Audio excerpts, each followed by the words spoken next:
Hey, it's the Clockwork Mage and this broadcast spell is live. So today we are going to be learning how to use comparators and learn exactly what they do. Also, I'm going to add in some concepts and ideas of what you can do with them in a practical sense. Shout out to my subscriber Kitchen Droop, who gave me this suggestion on my Discord. If you want to join my Discord and talk with me and give me other video suggestions, please just go into the description below. I have a link already set up for you and you can join from there. I'm on there all the time and I talk all the time. Anyways, let's get to the video. Okay, so, hey Tom. So, the way we make a comparator is you get 3 stone, 3 torches, redstone torches, excuse me, and 1 quartz. You put it into the crafting bench just like this, and it should give you a comparator. So a comparator can do multiple things. First off, any input given into the back of it, it'll output the same strength that it was given. So a redstone torch usually gives 15 strength. This goes 3 spaces, this being 13 strength. When the 13 strength is inputted into the back of the comparator, it outputs 13 strength. So it's always based off of the redstone right behind the comparator itself. Next, a comparator can also be used to compare redstone strength from 2 different signals, hence the name comparator. So if the stronger signal is in the back of the comparator compared to the side, the signal in the back will output the same strength, even though the one on the side is being inputted into the comparator itself. And if we go to this comparator over here, we can see that the input in the back is actually weaker than the input coming in from the side. So no output is given because the one in the back is weaker. And this will happen anytime an input from the side of the comparator is stronger than the input from the back. Next, there's also another mode with the comparator called subtract mode. So what subtract mode does is it takes the input from the back, then subtracts the strongest input from the side. So if you have 2 inputs on the side, it'll only take the strongest input. So you'll take the back input, which this one it's 15, and then subtract 14, giving you 1 power. And that's how subtract mode works. And again, if you try to say do a negative number where this one is 14 minus 15, then it'll output nothing. So just like a normal comparator. Now to get into more of the fun stuff that comparators can do. Comparators can check the contents of a box. So for example, if a box is empty, it'll show that there's nothing in it. But if we fill the box up, say we fill it halfway, right? It'll show that it's about halfway filled. And then if we fill it all the way,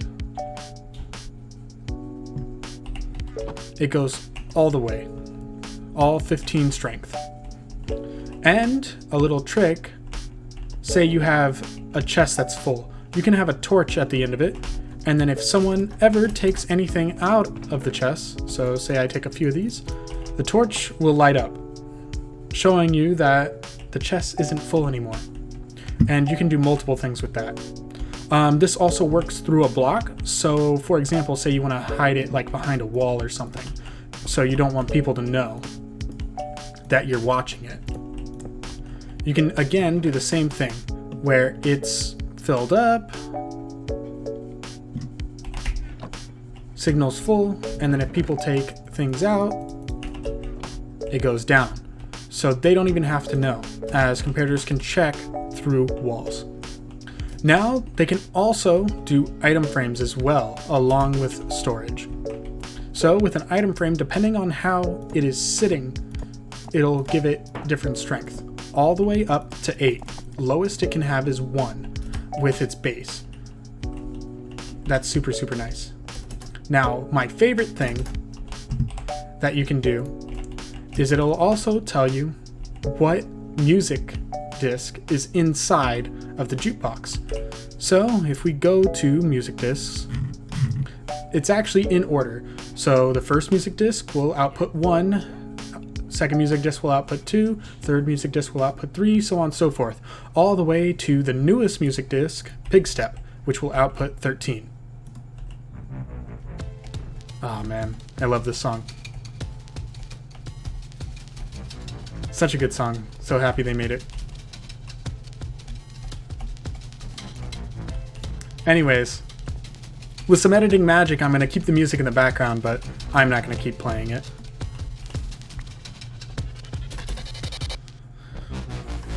Next, with said item frames that I had shown here, you can also make a door with it. So, when set to a specific thing, it can open up a door for you.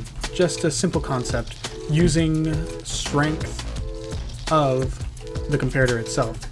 So when it's set at 1, it doesn't give enough power to close the door, so it opens for you. And then anything else, it'll close the door back up. Another cool thing that you can do with comparators is you can also make a pulse extender. So to give you an idea of how that works, this button powers this and the comparators power that. And if I click the button, both open, but that one will close first as it's powered by the button. This signal strength will slowly go down until that one closes. Let me show you one more time. And there we go. Definitely another really cool thing that's come from comparators is sorting systems. This is a little more complicated subject. I'm not going to go into building this particularly. If you want to see a video on it, comment down below that you want to see a sorting system, and I can definitely build it for you. But this is definitely a great example of other things that comparators can do. Now, as you can see Tom over here with a book on a... what's this called, Tom? Lectern. With a lectern. With a book on a lectern, depending on what page it's open to, that's the power that it'll give.